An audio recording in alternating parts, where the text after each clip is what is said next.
Hello YouTube, this is Morgan, Airspeed Prime here with my next Airspeed's Korra Rewatch video. This one's going to be for K108 When Extremes Meet, the 8th episode of Book 1 Air.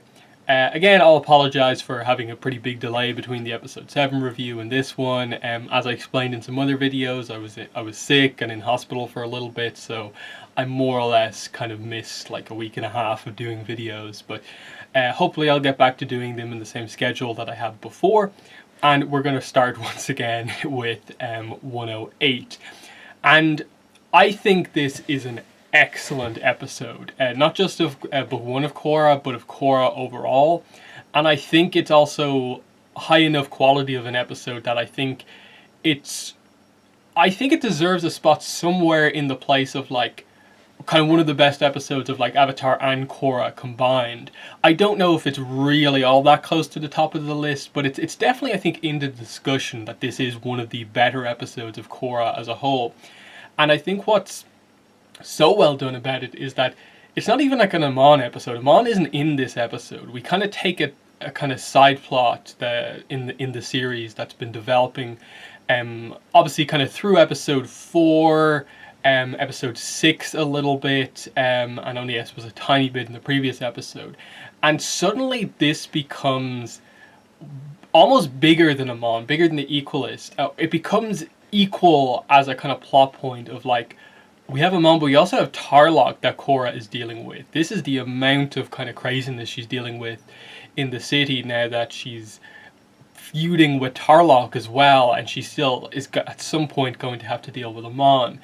And what's so well done in this episode is that this is the one where Tarrlok, I think, really steps into the forefront, and you are beginning to see the extremes at play here, more of the political landscape, in that we've known up to now that Tarrlok obviously is against the Equalists, and that's okay, fine, he's the one who's very hardline against them.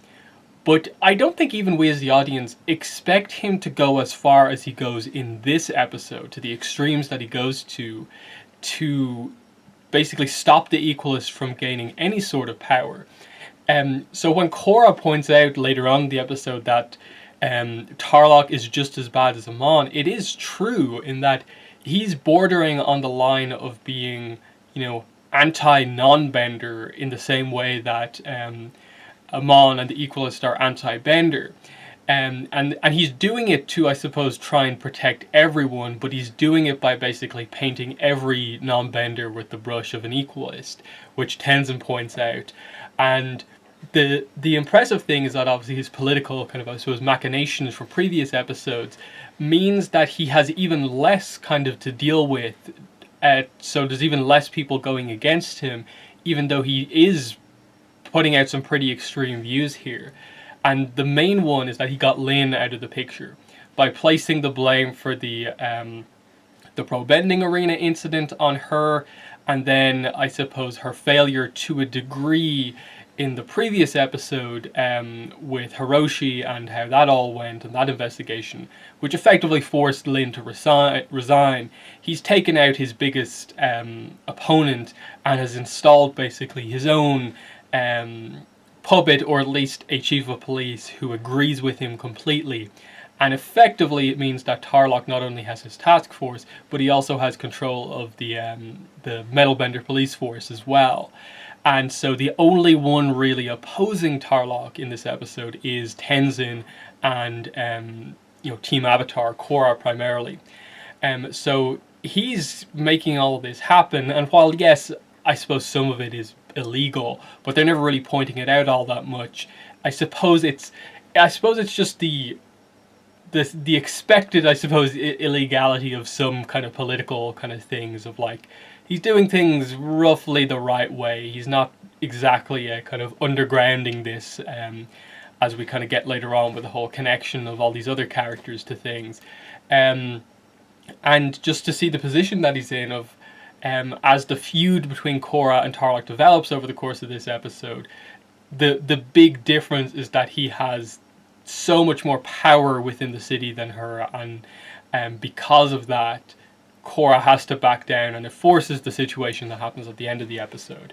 But this is, I think, what's so impressive about this episode is that it's so focused on a feud between two characters, and that's basically it for the plot of this episode. It's Korra versus Tarrlok, and then you also have, I suppose, Saikan becoming chief of police as like a separate plot point. But that's really it when it comes down to it.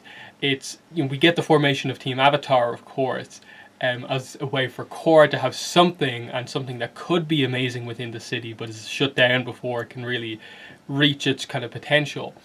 The different kind of sections of the feud as it builds, because before this episode, okay, we get at the start that Korra is agreeing with Tenzin now completely about Tarrlok.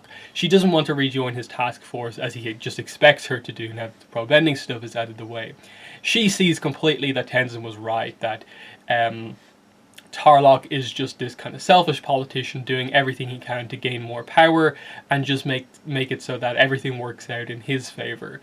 While he maybe sort of cares about the people, he cares more about himself than anything else, and Korra fundamentally disagrees with that, and so is not going to join his task force again, and actively kind of opposes him. So she's kind of found her kind of viewpoint on this subject, and she tries to stand up to Tarrlok here. The problem is that Tarrlok, obviously as a politician, can counter Korra in that he immediately shuts her down by saying, you know, like, no, you're not the Avatar. You're a half-baked Avatar in training. How's your airbending training going? And that immediately is this kind of, I suppose, armor-piercing kind of statement to Korra that immediately shuts down the kind of fire that she had temporarily, and deals more with these kind of things that she's struggling with, that she hates the fact that one of the few things that she can't really get to grips with is her spirituality as well as her airbending. And both of these things are really stopping her from being, I suppose, a fully respected Avatar. That she's missing an element, and she's missing a key spiritual aspect of being the Avatar.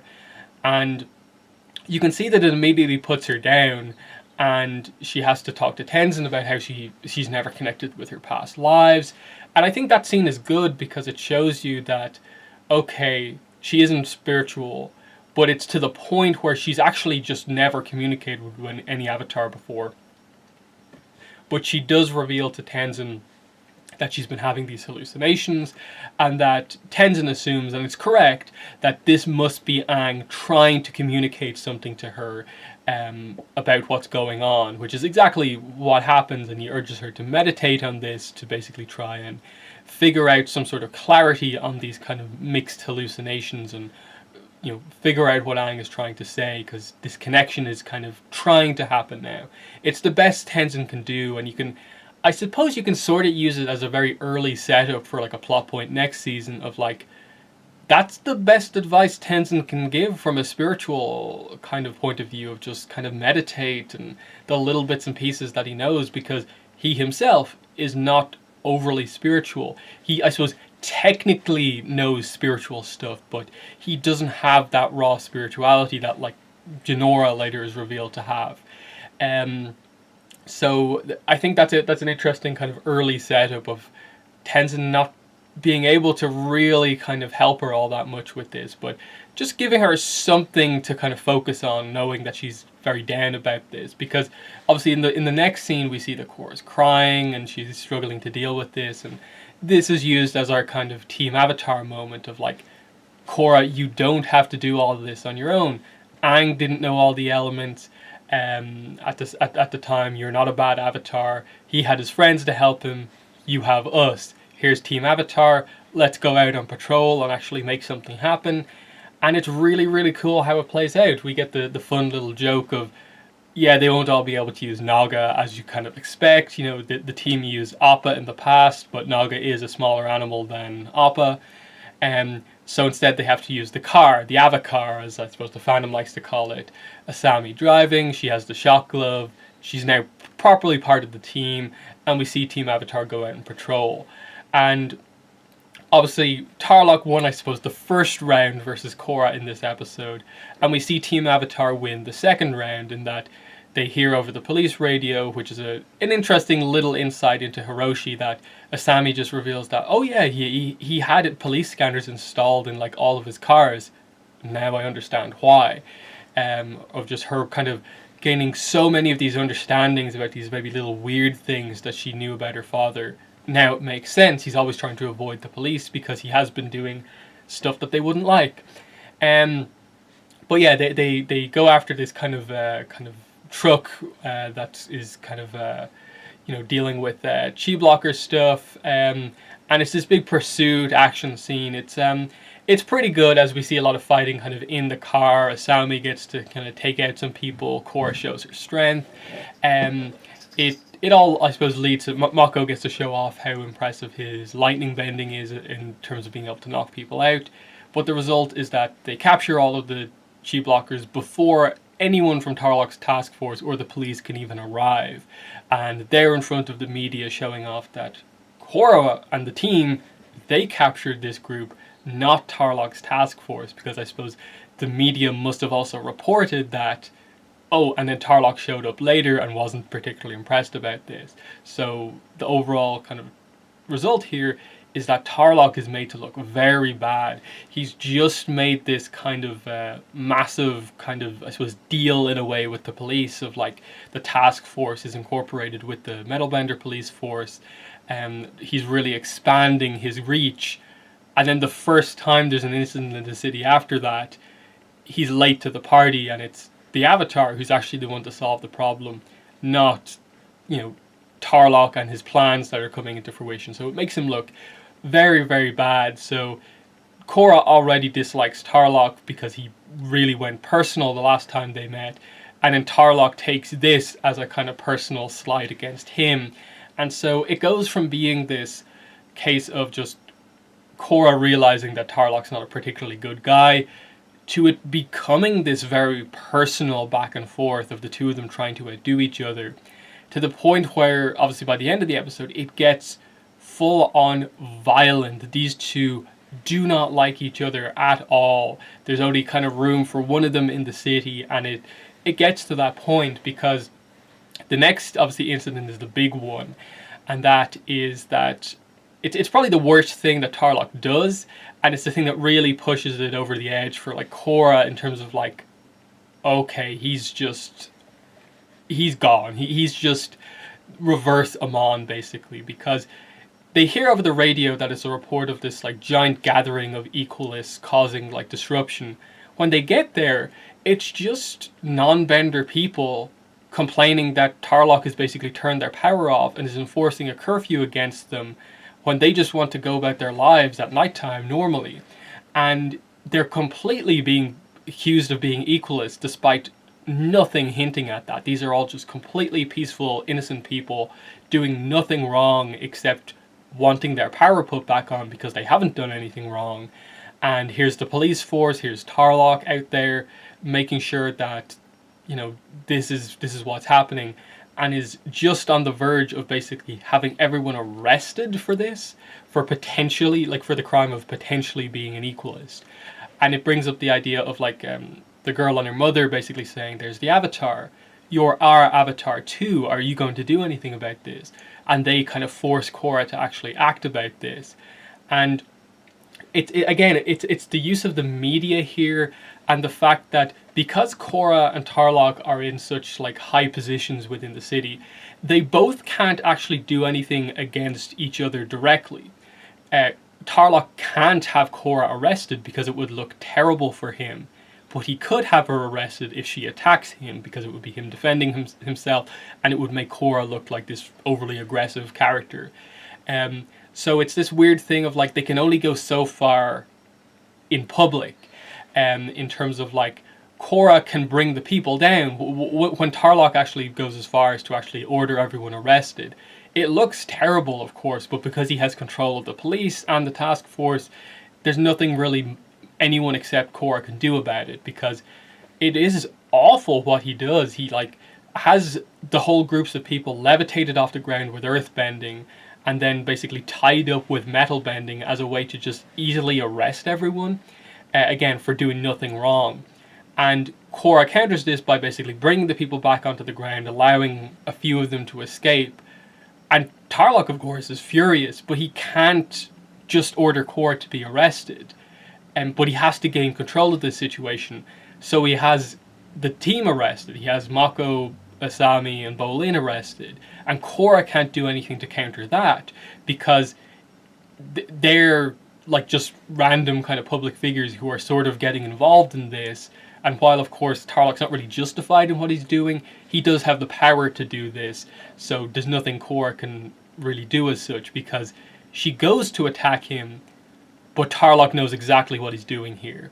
If you attack me, look how bad it will look for you. It'll justify me to arrest you properly, and the media won't make it look bad.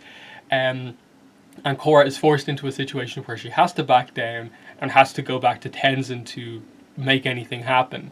And we see that Saikon isn't a particularly good chief of police. He's very much just like stalling everything. No one can really get to Tarrlok, and I'm just doing what Tarrlok is saying, but you'll never talk to Tarrlok, so nothing will ever really be accomplished. And again, Tenzin just urges her to be patient, but we know Korra at this point. She's developed a little bit, but she hasn't had that big breakthrough, so it's still this case of her being impatient and only really knowing one way to do things. And of course, it's ultimately, I think, the wrong move, in that she was never going to be able to just convince Tarrlok by talking. So, as Tarrlok more or less says in their conversation later on, you came here to basically intimidate me into letting everyone go. You were going to use your power to basically oppress me, and that's the only goal that you really had here.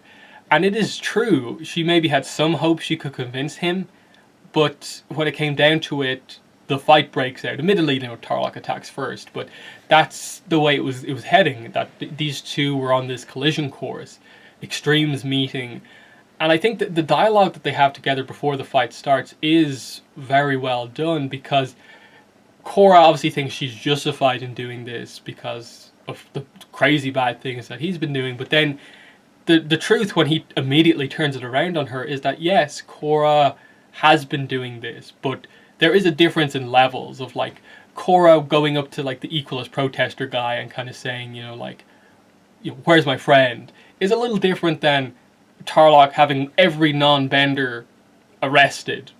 But still, they are using their powers, going to extremes, and Tarrlok actually admires Korra for doing that, and that's kind of why he is doing so much to get Korra on his side, as we see with his kind of final gambit of saying, like, look, you go into line, step into line, join my task force again, and this is all over. I'll let your friends go, I'll probably let most of the non-benders go, and it'll be fine, because then he'll have everyone in power in the city on his side. Korra, the police force, only Tenzin, and he knows he can basically go past Tenzin whenever he wants, basically. So he just will have complete power if Korra kind of steps into line. So it kind of highlights that Korra is the only real kind of rogue factor in the whole thing for Tarrlok, keeping him from having complete control, basically. But what really turns it for Tarrlok is when Korra accuses him of being just as bad as Amon. And it's an interesting one in that at this point, he obviously doesn't know that Amon is his brother, but it still has such an impact on him to just be accused of doing that, because obviously, I think what we're meant to assume is just that Tarrlok believes that what he is doing is correct. He's going about it in the right way. He is a politician. He's doing political things to get what he wants, and is trying to go about things legally as much as possible. And for him to be accused of being just as bad as Amon, who he considers to be, I suppose, his main enemy, the main person he's trying to counter, it is this kind of thing of like, that's you going too far, accusing me of doing this. This is Korra's time to kind of pierce Tarrlok's armor. He got to her before with the half-baked avatar comment. She gets to him with this, and it forces the fight. And I think this is one of the best fights that we get in, I'd say, all of Korra. I actually do think that. It's not just book one. Because I think one of the complaints potentially about Korra is that we don't just get a lot of straight up one-on-one bending fights. Here's one time where we do get it. It's intense. We know about the feud between these two characters. It's not just two characters randomly having a fight. There's an intensity to it. There's violence to it, because like Korra gets cut. It's clear that she doesn't care if she injures Tarrlok or not, and she's going out to hurt him, as we see. Both of them are just going for it with their attacks. Korra, really powerful fire. Tarrlok with the kind of ice knives thing, using the waterfall. And then Korra countering that with these massive earthbending moves that just send Tarrlok flying. And when it gets down to it on the bottom, he doesn't have any water left. She is about to basically burn him. Like, we don't know because she's stopped, of course. But she was about to hit him with very powerful fire in some way. She wasn't going to stop and just like restrain him. She was actually going to hit him full force with fire, and who knows how far she would have went, when she would have stopped, what extremes she would have went to. So in a way, Tarrlok, with his big reveal here, sort of saves Korra from herself at this point in time, in terms of like what would she have done. But the reveal here is, and I think this is a huge thing with book one. Book one has so many of these really, really, really impressive, shocking moments that I don't think are really present in any of the other books of Korra, and weren't that much of a factor in Avatar. We got them, of course, the May and Ty Lee turn on Azula, and so on. Little moments like that. Crossroads of Destiny, I suppose, had some as well. But just shocking revelations like this is something that book one has going for it so much. We have a couple to come over the course of these next few episodes. But it's something that like book two doesn't really have, because it more focuses, I suppose, on like lore reveals. Book three, I suppose, has its kind of big, strong, like, oh wow, I can't believe they did that in the middle of that fight, in terms of like how brutal the villains are. And then book four kind of has some surprising moments because we advance time, and they kind of start off with a bit of like, what exactly is going on here? And there's a few kind of reveals, but nothing on the level of just mystery, shock reveal, I can't believe this has happened, like this bloodbending reveal here. And it's so cool because they've never mentioned bloodbending up until now. So this is the first time bloodbending is being mentioned in Korra at all. It's being done by Tarrlok, who we know is a waterbender. And then the reveal from Korra, it's not even a full moon out, yet he can do this. And him just being like, there's a lot you don't know about me. So he knows this is some sort of a special power that he has, that he's keeping hidden. And it's this crazy situation now of like, who is Tarrlok? What's this about? What's the power that he has? And all of a sudden, he is just as interesting of a character as Amon. We have the exact same questions about Amon because of the mystery surrounding him. How can he take people's bending away? Who is he? Is he lying or telling the truth about this stuff about spirit, how he was burned, what happened to him?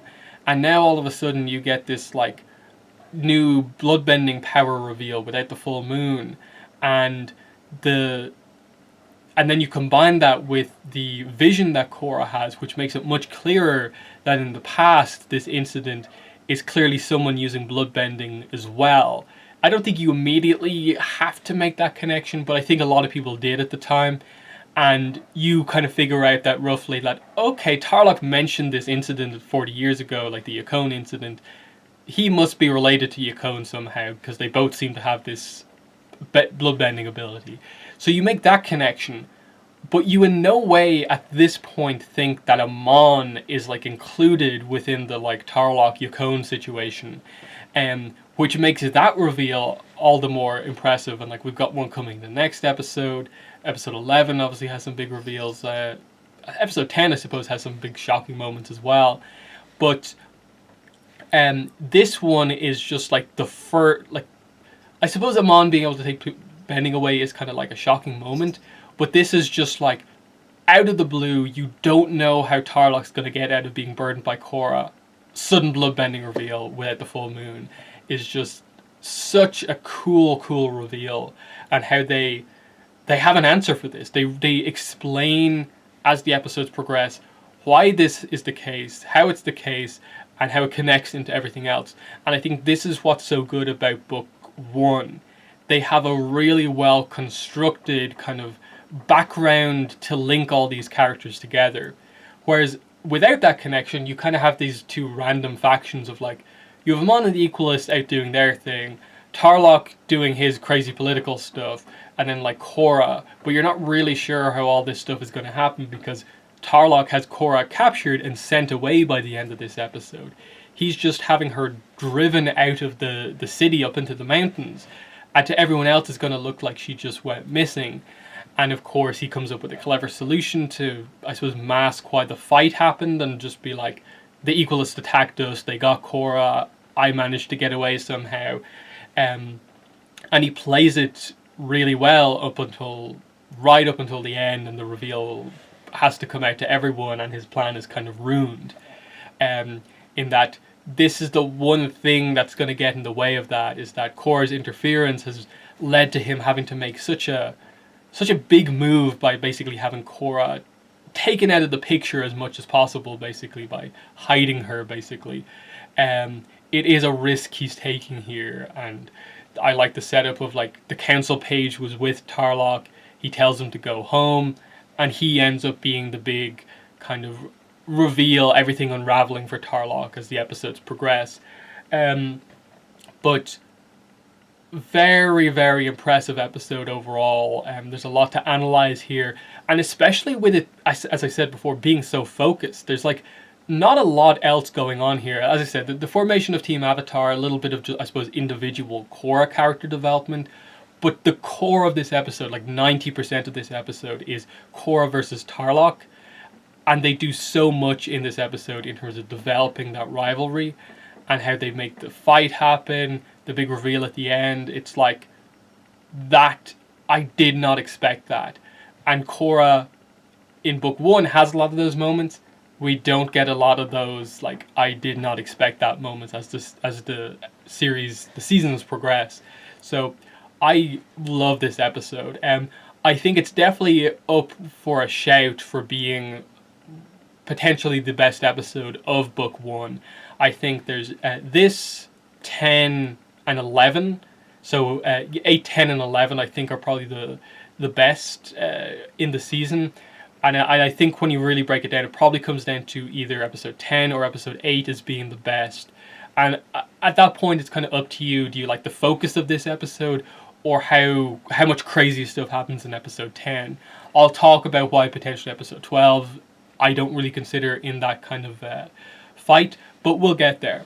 So that's my review for K108 When Extremes Meet, one of my personal favorite episodes, and I think objectively a very, very, very strong episode from Korra as a series. So in the comments, let me know what your thoughts were on the episode, what I had to say about the episode, how did you like 108. But yeah, that's been the video. Thanks for watching, and bye.